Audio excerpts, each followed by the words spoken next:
attract quite a crowd here. Awesome. Thank you, Mr. G.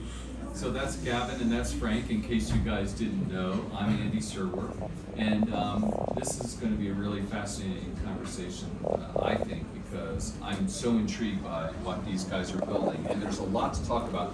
One thing I should say at the onset is that I think there's a real range of understanding and expertise in this audience, right? So some people are extremely well versed in blockchain, and some people might not know anything about it at all.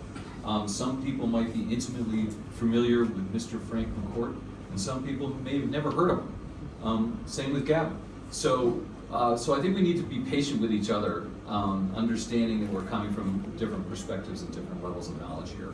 So I think we could start off by just talking about this really cool announcement that you guys just put out this morning about Project Liberty, and just sort of getting into that. And then I have a million back questions: who these guys are, how they met, what's Polkadot, et cetera, et cetera. We'll get to that, and then we're also going to do some audience questions a little bit later as well. So I don't know which one of you wants to start to talk about Project Liberty. What do you think? Frank, you? I'm happy to. Okay. Want me to just riff, or do you want to? Yeah, well, just what are you announcing today? I mean, there's a lot to get to. I mean, it has to do with I'll just say it has to do with social media on Web 3.0, right? And that's just a starting point, perhaps. So why don't you just start by talking about what it is and what it's ready to do? Yeah, happy to. And hi everyone, thanks for being here. So. Yeah, Project Liberty is essentially a 3-track project, including a tech track, but it's not a tech project completely. Is a surveillance type of usage, right, where our data is extracted and exploited in very, very unhealthy ways, and then also social media, which is doing a lot of damage. So you can actually think of Project Liberty as a project about democracy. And so elevate one's thinking to that uber level and say, like, we're in trouble right now. If you care about democracy, I care deeply about it. As a 5-generation steward of a family business, I want our business to exist for another 5 generations, or at least another generation. And I'm just really worried based on what I see in terms of the rapid erosion of democracies. And so, yeah, we look to say, what could we do as an individual, as an enterprise, as a family? What could we do to contribute? We started something called Unfinished, which was really at the time a portal into asking questions. We crowdsourced questions like, what the heck is going on? What's really concerning you? And what was inescapable, Andy, was the conclusion that technology was really troubling people in terms of how it's being used. And so we kind of went to work to say, okay, is somebody out there doing something with technology and with social media and using Web3 to decentralize the social media in a way that could be far, far more healthy. And the one project we found that was kind of directionally correct, we thought, was Blue Sky, something that Twitter was doing. But then it turned out that nothing was really happening with that. So I met with Braxton, who runs our labs team. He's here today, and we sat and said, hey, if we were to do something, how would we approach this? And the aha moment was really focusing on the social graph and really saying, what if there was a universal social graph as opposed to billions of atomized graphs, and connect that with Web3 and its possibilities, and something powerful could happen. And just to wrap up here, so we have a tech track.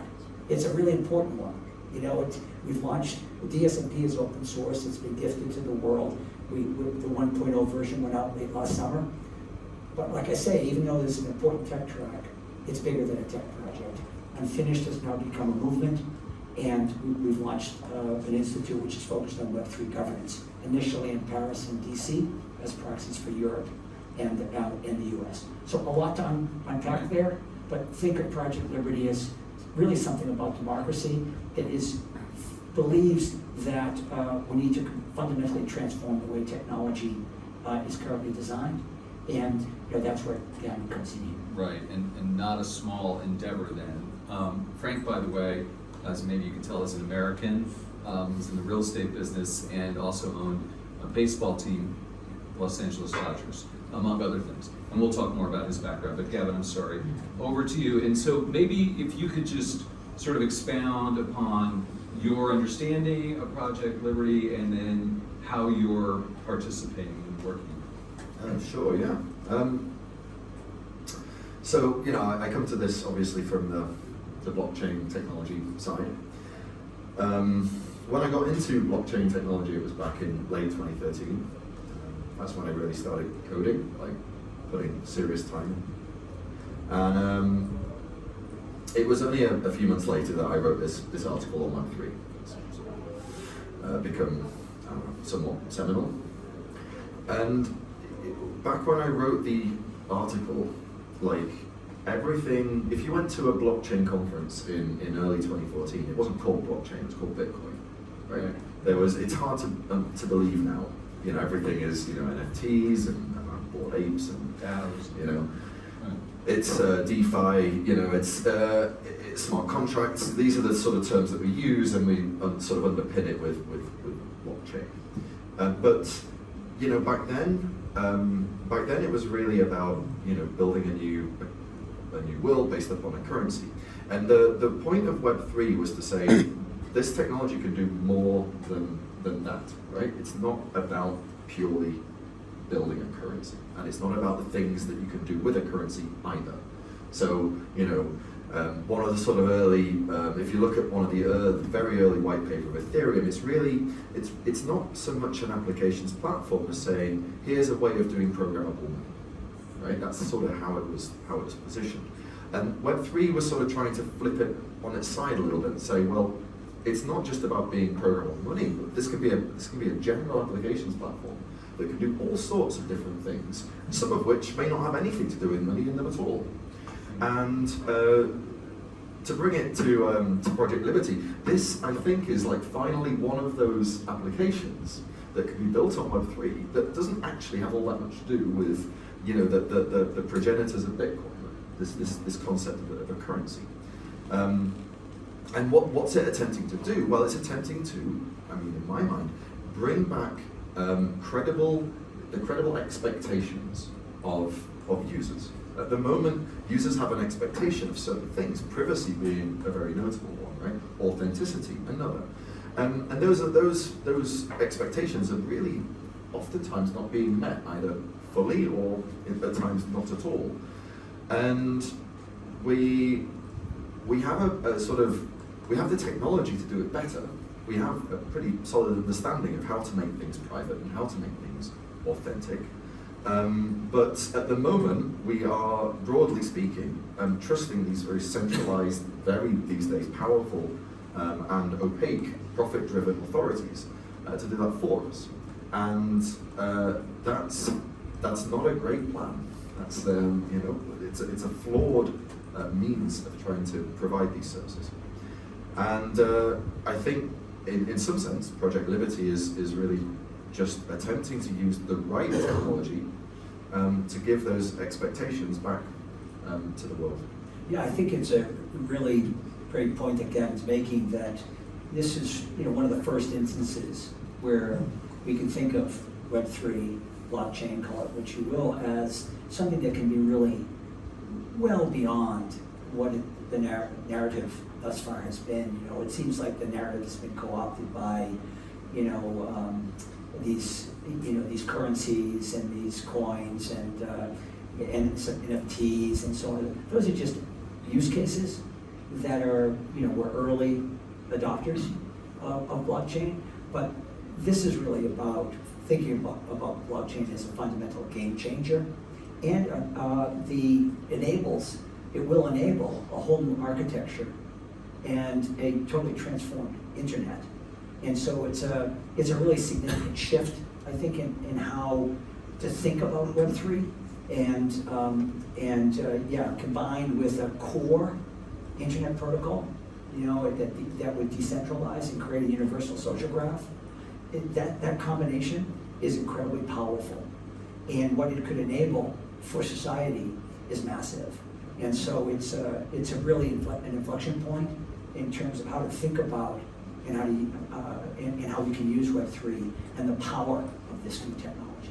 So this could be the sort of a game-changing application use case, if you will, of Web 3.0 and of blockchain, and social media would be that vehicle. That is what we're talking about here. Well, I think we're talking about thousands of game-changing Right. use cases, right? Okay. So that this would enable. So yeah, it would open up a whole landscape Mm-hmm. of innovation and creativity, and rather than relying on one or two Goliaths in these Right. entities that Gavin referred to, you now imagine 1,000 Right. Davids, or 10,000 Davids, or 1,000,000 Davids. And by the way, I should say, point out, Gavin is from England, as you may have gathered, and was one of the co-founders of Ethereum, which is no small thing there. So, okay, so one of the ways of thinking about this is just one facet is competing against, say, Facebook, right? Or disintermediating or disrupting Facebook. I don't know how you would characterize it, but that's not quite right when you talk about the 1,000 different points of it. Can you explain it, how that works in practical terms? I mean, it's a decentralized form of connecting people together, but what does that really mean, Gavin? I mean, these old these legacy services are really architected around the idea of like a single giant database, right? Mm-hmm. And the database sits on potentially a distributed set of servers, but still owned and operated by a single economic entity with their own priorities and interests. And really, when we say 100 or 1,000 or 1,000,000 Davids, we're talking about trying to avoid everything falling under this same arbitrary point of power, arbitrary decision-making authority. So Twitter has a lot of conversation going on it, right? But there's really only one, I guess ultimately one person in the Twitter organization, whether it's Jack or Jack Elon. or someone. Jack, soon to be Elon, maybe. Right. They get to decide, where the boundary is for this broad global discourse. And obviously some people will disagree on that boundary point. Others may disagree on other decisions that they make. And it's questionable in my mind whether we can really have a single authority to determine the boundary of global discourse. It may very well be that, like there are many sort of nation states in the world, and many regions within the nation states, and sometimes many cities with their own bylaws within those regions. We may need many different social networks, each with the means of interoperating with each other, but under certain rules, under clear, transparent procedures and processes and rules, but ultimately that are self-governing. Right. I fear that if we try and make a one-size-fits-all social network, we may end up pleasing nobody. So, is it right for me to focus on this social network facet of Project Liberty? Sure. Okay. Is that the biggest part? Is that the most important part? Is that the part that we can wrap our brains around the easiest? Is that the... I think maybe today. Yeah. Yeah, maybe. Okay. Think of it more broadly as the beginning of creating a new civic architecture for a digital world. Okay. So if you want to elevate a little bit and think of it more broadly, right? We're living in a world with institutions that support our systems, our political and economic systems, that were built in a different world, right? That were really, we're now, they're 70, 75 years old, served us reasonably well, but in a different world, in a different set of circumstances. Now we're in a digital world, we're all connected, massive change. So we're gonna have to rethink, right, that institutional framework.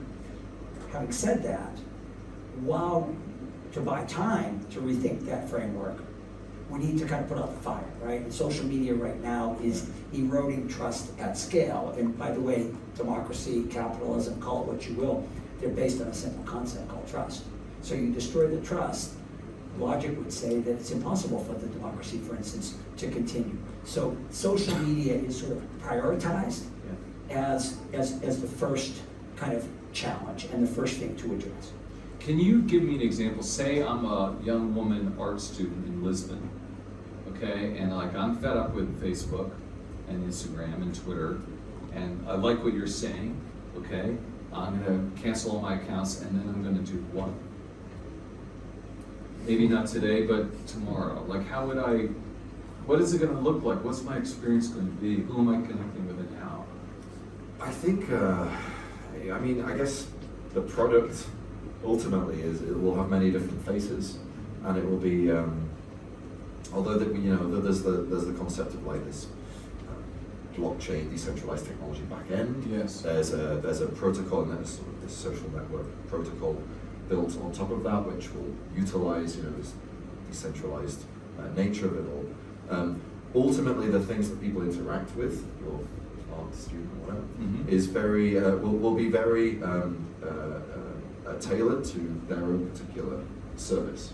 So imagine it like if we rewind to like 2003 or something, it's like Web 2.0 is just coming along. Web 2.0 doesn't really look like all that much concretely. The concrete things are things like what became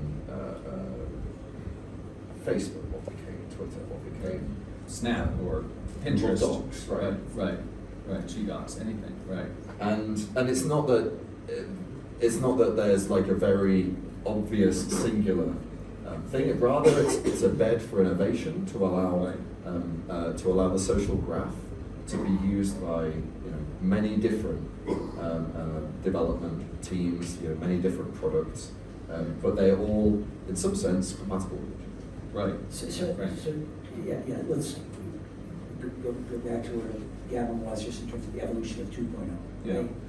Right? Very few people, I believe, understood what the internet was going to become and what today would look like. Right. By the way, now we do.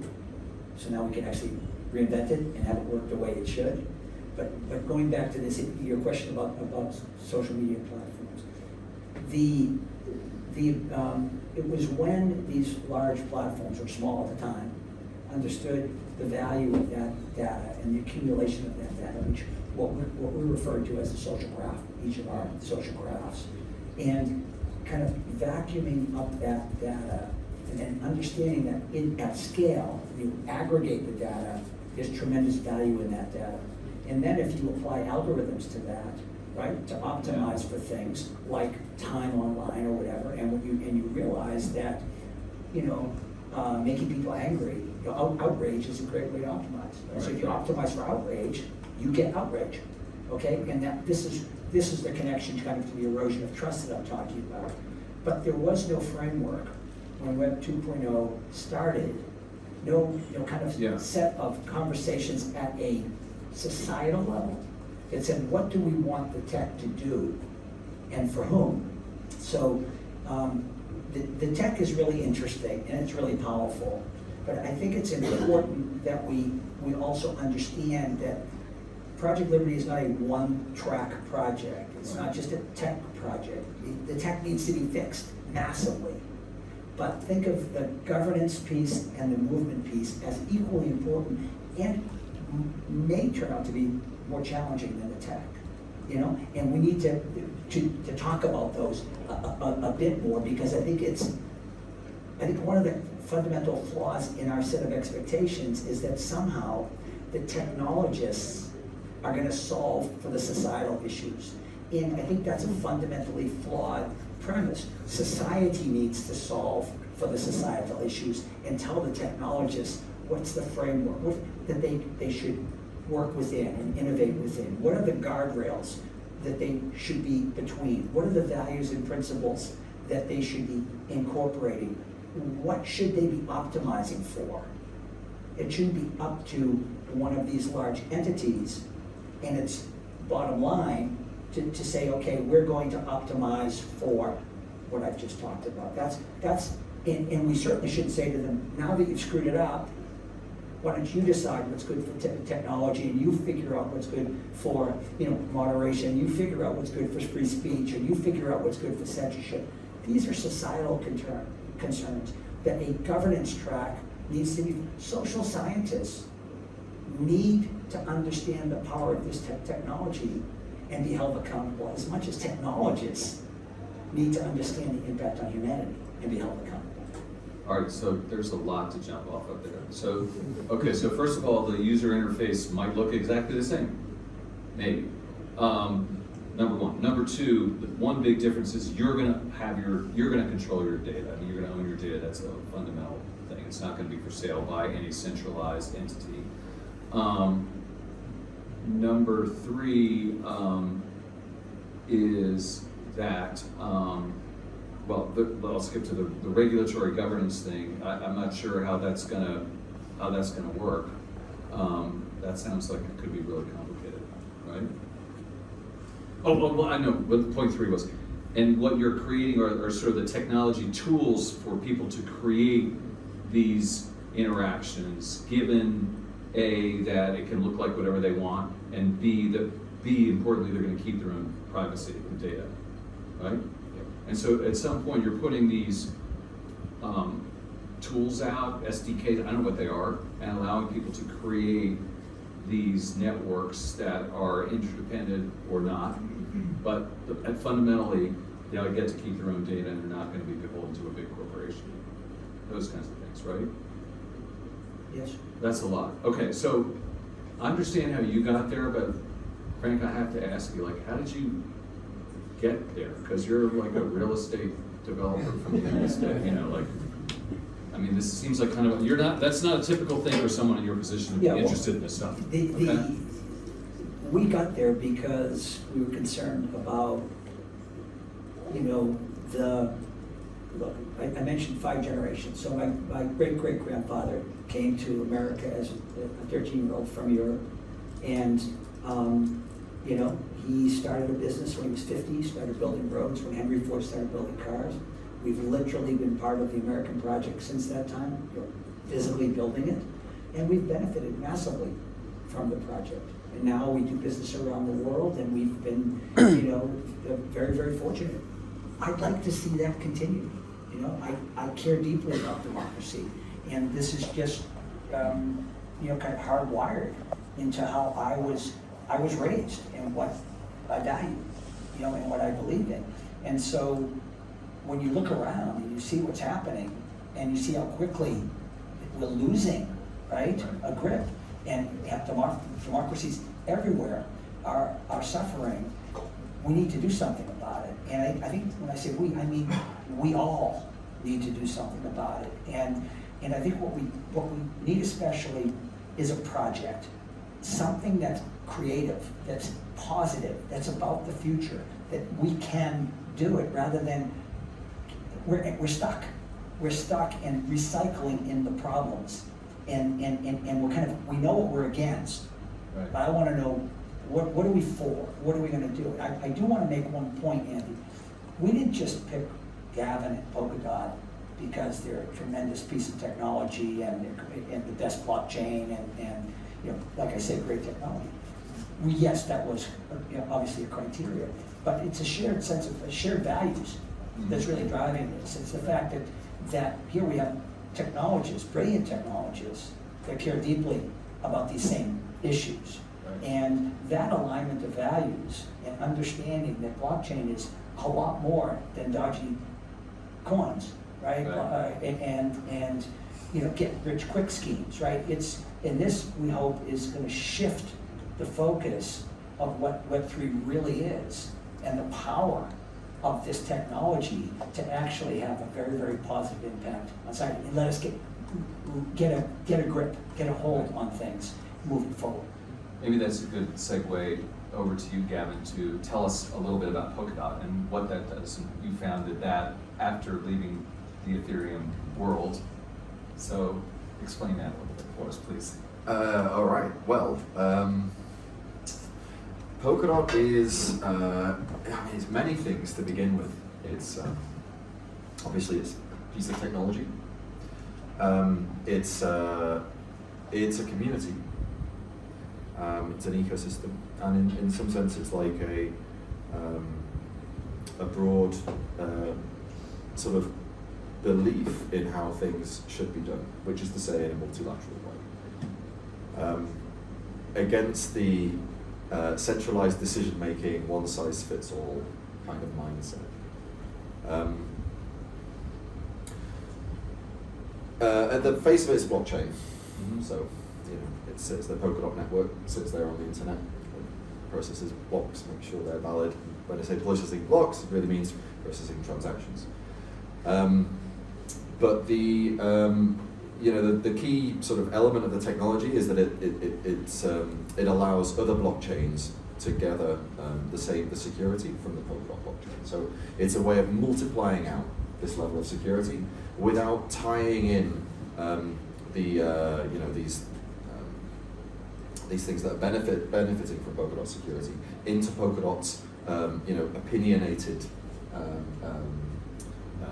transactive sort of mentality. Like, maybe Polkadot has some opinions, but we try and shield them as much as we can from these community, as we say, of parachains or of other blockchains that utilize Polkadot, and in doing so are able to communicate between each other.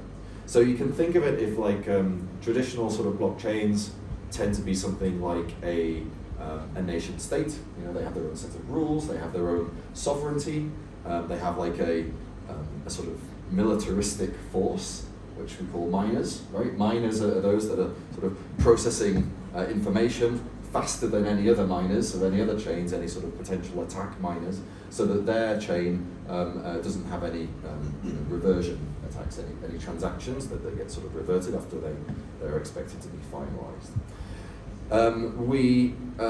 Instead of having this sort of singular nation-state mentality where everyone operates under the same rules, we have something more like a federal kind of system, where it's like, yeah, there is a sort of single military force that protects the borders, and there are some basic rules of sort of play that everyone sort of has to abide by, but within the sort of overall union nation, there are individual states that can basically set their own means of operating. And that's the Polkadots. And those are the parachains, we call them, but they're the multiplicative, the pluralistic element.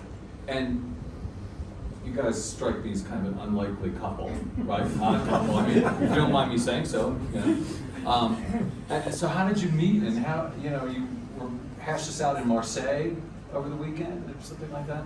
Well, we hashed it out a bit earlier than say this. That's the fun. But I think we met at Unfinished Line. The first time we met in person. Of course, I knew of Gavin and his accomplishments, and so I was really keen on meeting you and getting to know you a bit. And then we've had the opportunity to meet several times since then and talk this through. Yeah, in one sense, we're like an unlikely kind of pairing. I think on the other hand, I think it's where great stuff happens. It's when you have different perspectives on this stuff. Because, again, as I say over and over again, the technology needs to be fixed. Right. It needs brilliant technologists. Gavin is one, many in the Polkadot ecosystem. Braxton and his team in our ecosystem. These are solid people that really get the technology. But it's unfair and unreasonable to say, well, and while you're at it, solve all of society's issues, save democracy, save capitalism, make everything work really great. That's where non-technologists come into this conversation.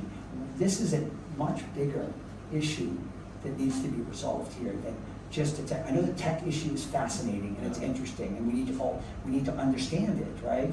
And as I said earlier, the social scientists need to talk to the computer scientists and vice versa, and understand the power of this, because it is ubiquitous in our world right now. And we're talking information technology right now, but we could be talking biotech or fintech or whatever. Yeah. It's taking, it's because it's powerful and it's wonderful. And I want to be clear, the internet is awesome. Everybody being connected is fantastic. I mean, we can actually solve problems at scale here in this world, but not the way it's currently designed. It's fundamentally flawed, needs to be fixed. It needs new operating protocols, and it needs Web3. So I think one of the points we really connected on was governance, and it was also the underlying concept of Web3. So there was sort of the tech sort of was fun, but it was actually our first conversation down at that cafe in Manhattan. Didn't really focus too much around the technology. We spent most of our time chatting about, like, you know, how these, you know, large systems that provided, you know, important services to people should be governed. And this is a burning issue in blockchain as much as it's a burning issue anywhere else.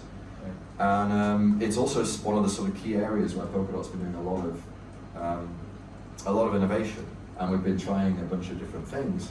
And I think, you know, aside from that, we also talked a little about, like, society and democracy and where things were maybe going a bit wrong.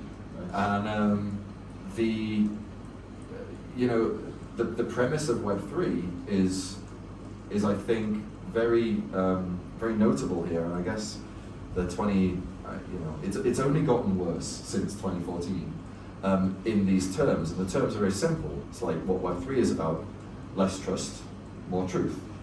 We live increasingly in a society, you were mentioning it earlier, where you know, people feel increasingly distant from the truth, and then people are starting to realize and recognize that what they do to live out the day-to-day life, you know, to do the day-to-day things that we need to do, requires trust in opaque individuals, opaque organizations, that we have to trust to sort of do our bidding for us.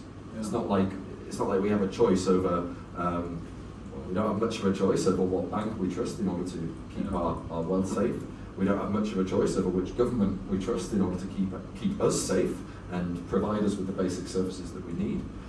We don't have much choice over who we trust to, you know, with whom to share our photos with our friend set, or, you know, for many people, how they communicate with the friends that don't live maybe next door to them, in some cases even when they do. Right. And this is, you know, this is problematic, and people are starting to realize it's problematic. And it comes up as much in, you know, when Frank talks, you know, very clearly about, you know, how democracy is finding a lot of this stuff, is becoming increasingly problematic for democratic systems. Well, it's the same as well within the reasons for why I got into blockchain, into Web3 at the beginning. Right. We're going to take some questions. 1 second, I'll just ask one more quick one, then we'll go to you first, because you were first to raise your hand. Is there a business model here? Yeah, for sure. There'll need to be, or it won't succeed. Okay. Because this all needs to for this to work, we need to unleash massive innovation. And just imagine that everything that we have in Web 2.0, right? The ability to get quick answers or shop quickly or communicate with anybody anywhere in the world. We want those things. These are great things, right? So we're going to have a model in Web3 that is where apps are as polished and all the attributes of Web 2.0 happen, but just in a much healthier way, in a much more beneficial way for society. So there'll be a whole ecosystem, or a whole, just whatever we can imagine and beyond what we can imagine will be built in this new ecosystem, this new world. And like, so there'll be massive commercial. If 2.0 is reliant upon advertising that is based on a lack of privacy for an individual, I mean, you could see subscriptions or metering or some sort of, an individual would, you know, pay as you go kind of thing potentially. Even I think about it a little differently, and I think about this massive connectivity of humanity, and in an ecosystem that is far more trustworthy, far more reliable, far more people believe in it, as opposed to be suspect of it. Right. I think people will actually share more information once they realize that they control their data and they control the information. I think people, for instance, share information anonymously for purposes of curing diseases and tracking the next novel coronavirus and to shut it down quickly. This issue of the one area that Gavin and I are still working on language is this idea of less trust, more truth is what Gavin says, and that once he explains it, it's clear. I talk about trust as the underpinning of democracy and capitalism. We need more trust too, because there are going to be institutions that are needed in this new digital world. But the point is, we need to start talking about this and working out even the language and how we think about this and so forth. We're just at the beginning. The first question here. Do you have to wait for the microphone? And then if you could, right here, and if you could identify yourself to a degree that you're comfortable with. Yes, right? I mean, sailing away. My name is Irina Hieber. I'm an attorney based here in Switzerland, and thank you very much for Polkadot for organizing this. This is amazing, and Andy, thank you for being a really amazing moderator. That's really excellent. The question I have is as follows.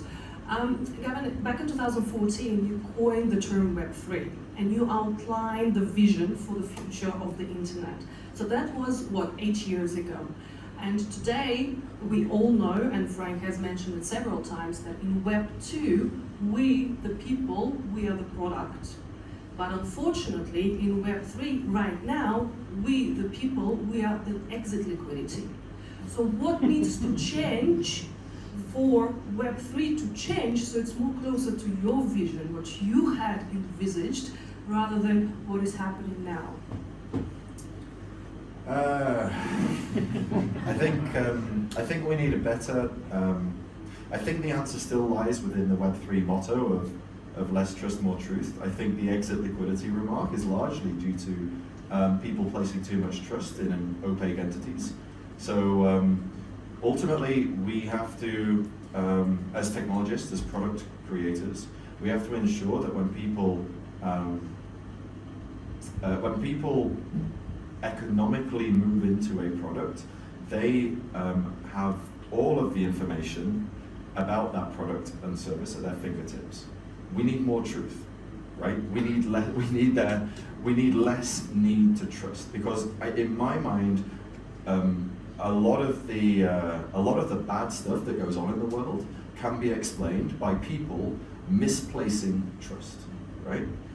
And exit liquidity being perhaps one of the instances, especially when it's egregious, is where people have misplaced trust. Yeah, I also think that what we're seeing in the early innings of Web3, it's really kind of a wolf in sheep's clothing. It's Web 2 mentality and focus, quite centralized versions of and yet wrapped in a Web3 clothing, right? And it's really about how to create value quickly in a specific use case. It's really not about the things that Gavin and I are talking about, which is a fundamental sea change in how it all works. I would also add that DSMP, having a core internet protocol that's not tokenized, that's a piece of public, part of the a common good, is really important as well. There are pieces of the internet that should be public, in my opinion. And then you can build privatized commercial things on that. But right now, we have pieces of the internet that should be public that are private. Great, let's see. We've got a lot of people. How about this challenge? So changing your name of your companies just doesn't make you trustworthy and you become Web 3.0. Yes, just wondering. So Kurt Hemker, Protocol, we're also working on zero knowledge technology, which helps preserve privacy. But kind of a question for you, a little bit, Frank, and Gavin coined the term Web3. I've heard you mention democracy quite a bit, and democracy, capitalization, capitalist society, which kind of what Web2 grew out of. Are we now on the verge of a democracy 3.0 or capitalism 3.0? How do you see, the enablement of this technology for what you're calling democracy and capitalism? Yeah, well, I think that every sovereign has two basic systems, right? A political system and an economic system. And they choose what they want. And Western democracies generally have some form of a capitalistic economic system. So I'm oversimplifying it, but that's kind of where I'm coming from. And these systems evolve over time. And the point I made earlier is that we have systems that, and by the way, these systems are supported by institutions, and these institutions work, based on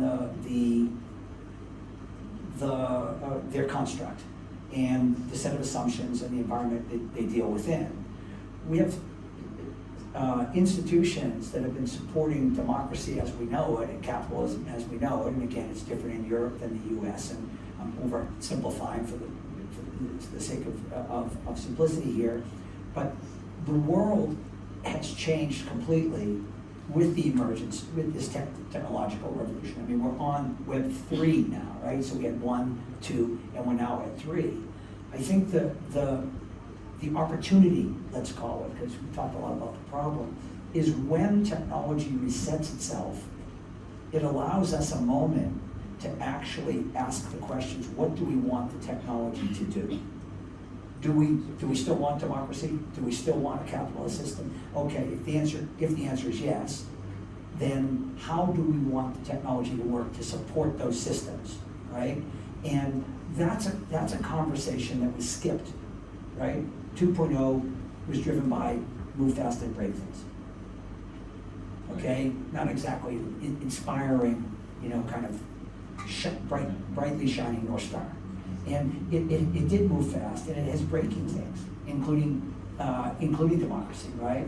So will democracy look different in the future? For sure. I mean, in terms of how people vote and how people do this and that, but I hope it actually gets more people to participate because, there's more trust and truth, and there's more an ability to participate and feel like as individuals we're part of the future, right? We're not the product, and we're not being, our data being extracted and exploited. I think there's an awareness now of the fundamental flaw in the construct, and that there really wasn't this idea that you're getting something for free was actually quite misleading. Okay, we've got Thank you. questions. Thank you both. Let's see here. How about this gentleman in the front row right here? Then we'll go to the back.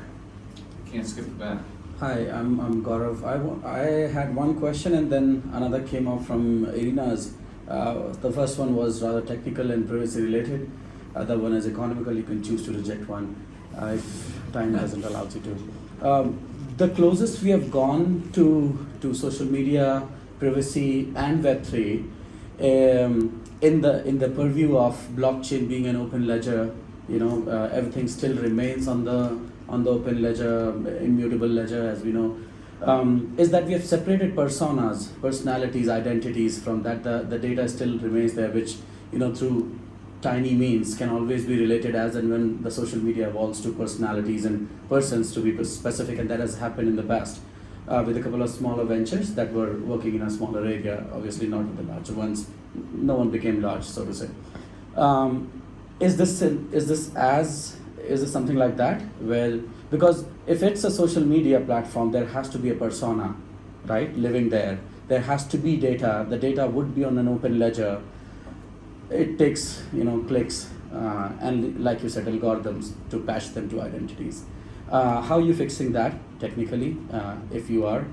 Economic question is, exit liquidity is only because, like you said, these are wolves dressed in sheep. We have brought the same VC model again, while Web3 was sort of planned to be fair launches, as we have already coined the term for it. The public participates. We are exit liquidity to whom? The venture capitalists who come in early, who are brought in early to be the brand names to attract people. Do you have a model? Like you said, there is a business model, so I'm assuming there would be a fundraiser, something like that, or an access to people right? To invite them at least, the beautiful part of Web3 and tokenization. Would that be a fair launch, or would you have brands backing you, which would be using us as exit liquidity? Okay, so we had to pick one question, to be fair. Yeah. We'll get another question. So which question do you want to do and who wants to decide? I suspect Braxton would be a better person to place the first question. Yeah, Braxton, who's sitting 3 rows behind you. I mean, DSMB enables Oh, yeah. self-sovereign ID, Okay, verifiable let's do that. attributes, and We haven't had a privacy real control. technical question. He's the one you should Is he speak here? to about that. Does he I want do the money? think the VC You're gonna do this. funding is problematic, because, you know, that idea of exiting in 18 months or whatever it is, and I do think Web3 creates an opportunity for a totally different funding model as well. But is that in your game? Sure, absolutely. So it'll be open to public in the first day, no VCs. It's, we're not out raising funds right now. I know, but later. When we do, it will be done. at a Okay, totally so are you different going to model. answer this? Yes?